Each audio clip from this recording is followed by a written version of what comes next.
الله عليه وسلم اللهم بارك لنا في رجب وشعبان وبلغنا رمضان أو كما قال عليه الصلاة والسلام. اللہ رب العزت کا بے حد کرم و احسان ہوا کہ اللہ تبارک و تعالی نے ہم کو اپنا ایک اہم فریضہ جمعہ کی نماز ادا کرنے کے لیے اپنے پاکیزہ مقدس و بابرکت گھر کے اندر جمع ہونے کی توفیق عطا فرمائے. اس سے پہلے بھی شاید کہا تھا کہ اللہ تبارک و تعالیٰ کی طرف سے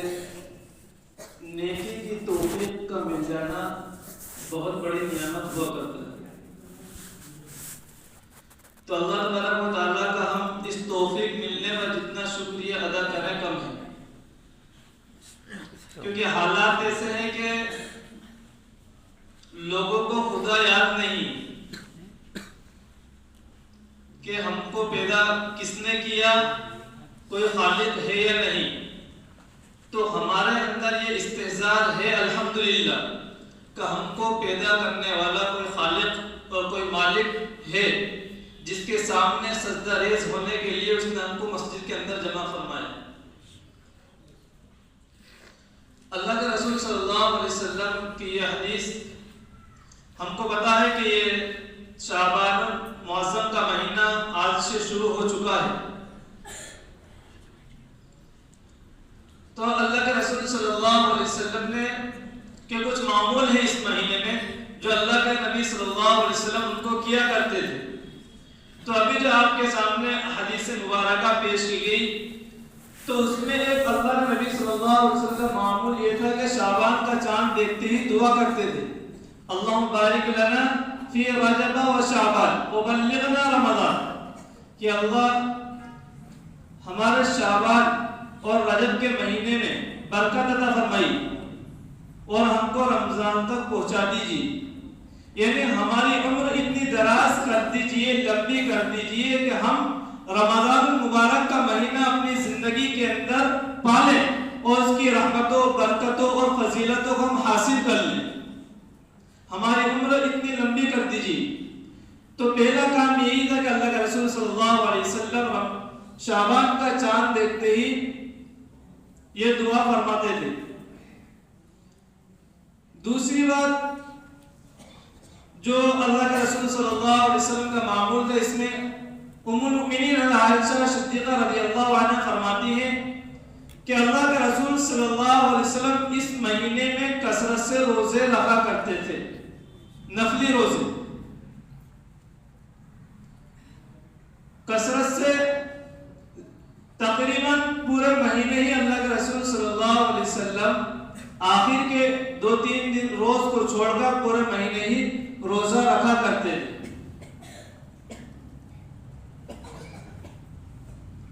یہ عائشہ صدیقہ رضی اللہ عنہ فرماتی ہے کہ میرے کسی گزشتہ رمضان کے روزے کسی مجبوری کی بنا پر قضا ہو جاتے تھے تو میں اس مہینے میں ان روزوں کی قضا کرتی تھی، اس لیے کہ اللہ کے رسول صلی اللہ علیہ وسلم سے بھی روزہ رکھتے ہیں تو میرے لیے بھی روزہ رکھنا آسان ہو جایا کرتا تھا، اس لیے میں بھی اس مہینے میں روزہ رکھا کرتی تھی. تو ہم کو بھی، لیکن اللہ کے رسول صلی اللہ علیہ وسلم نے اس مہینے میں روزے رکھے اور صحابہ اکرام رضی اللہ عنہ اجمعین کو اس کا ترغیب دی، لیکن یہ بھی بتایا صحابہ اکرام رضی اللہ عنہ اجمعین کو کہ آپ پورے مہینے روزہ رکھیے. یہ تو نہیں ہے، اس کی تعداد بھی متعین نہیں کہ آپ اتنے روزہ رکھیے یا فلاں دن آپ روزہ رکھیے. بس آپ کو اس مہینے میں جب بھی موقع ملے، وقت ملے، آپ اس مہینے میں روزہ رکھ لیجئے، لیکن آخر 29-30 تاریخ کا روزہ مت رکھیے. اس کی وجہ ایک تو یہ ہے کہ بھائی ہم پہلے سے رمضان کے مہینے سے پہلے سے روزہ رکھنا شروع ہو جائیں گے تو ہو سکتا ہے کہ رمضان میں ہم کمزور ہو جائیں تو جو فرض روزہ ہے وہ چھوٹ جائے. تو ہم رمضان کا استقبال نشاط کے ساتھ، چستی کے ساتھ رمضان مبارک کے مہینے کا استقبال کریں. اس وجہ سے کیا ہے کہ ہم کو 2 روز 3 روز پہلے روزہ چھوڑ دینا چاہیے تاکہ اچھی طرح سے ہم رمضان کا استقبال کر سکیں۔ دوسری وجہ جو اس سے گہری ہے وہ یہ ہے کہ بھائی دین جو ہے وہ ماننے کا نام ہے، اللہ تبارک و تعالیٰ اور رسول اللہ صلی اللہ علیہ وسلم کے احکام کا ماننے کا نام دین ہے۔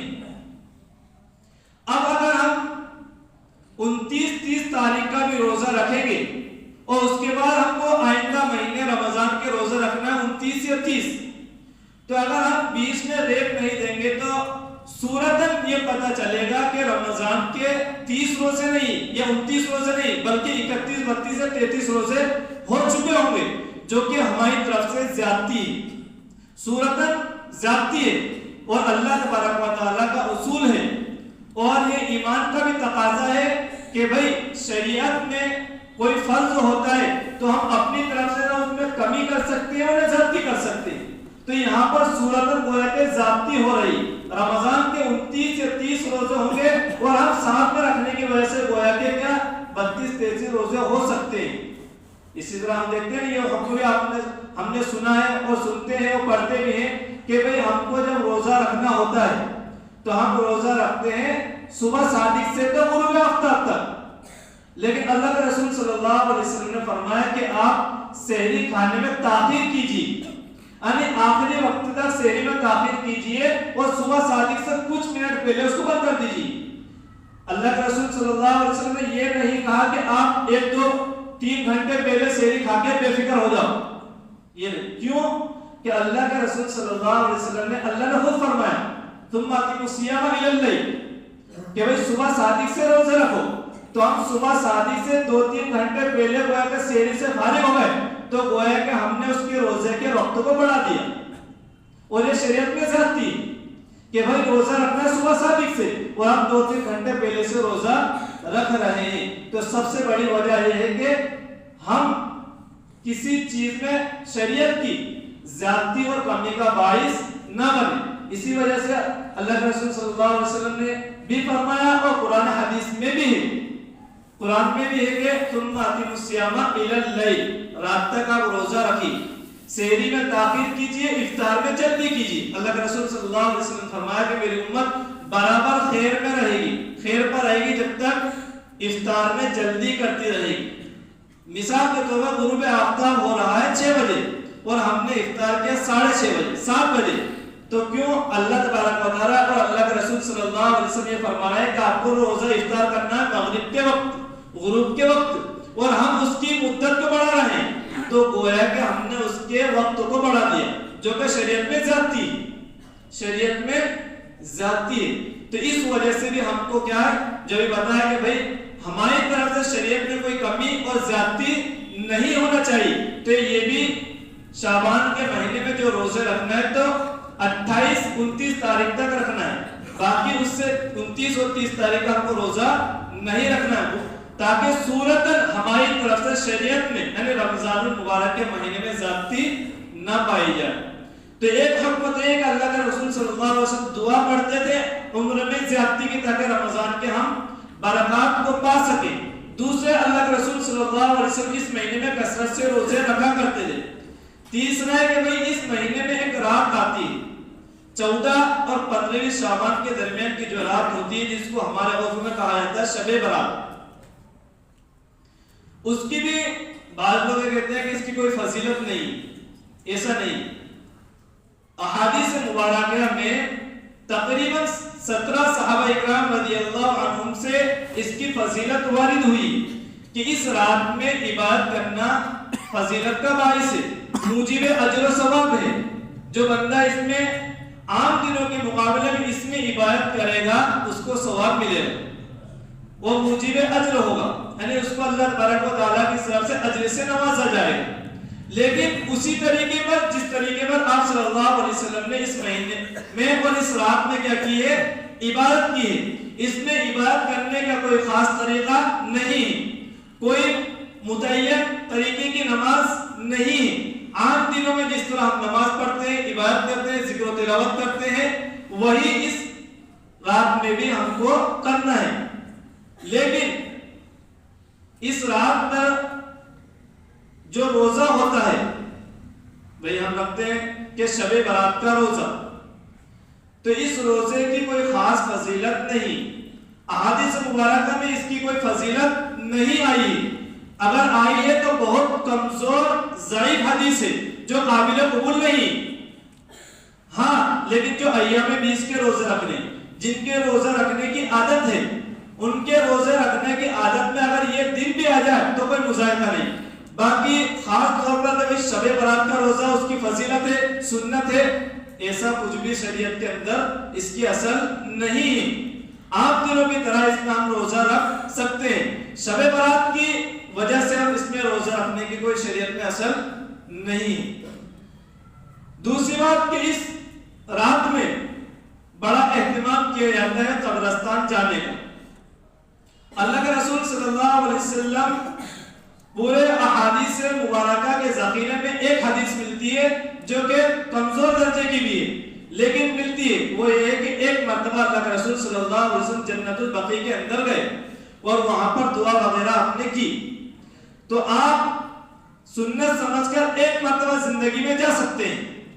باقی ہر سال اس کو سنت سمجھ کے ضروری اور لازمی سمجھ کے اس کا التزام کرنا یہ اس کی کوئی اصل نہیں۔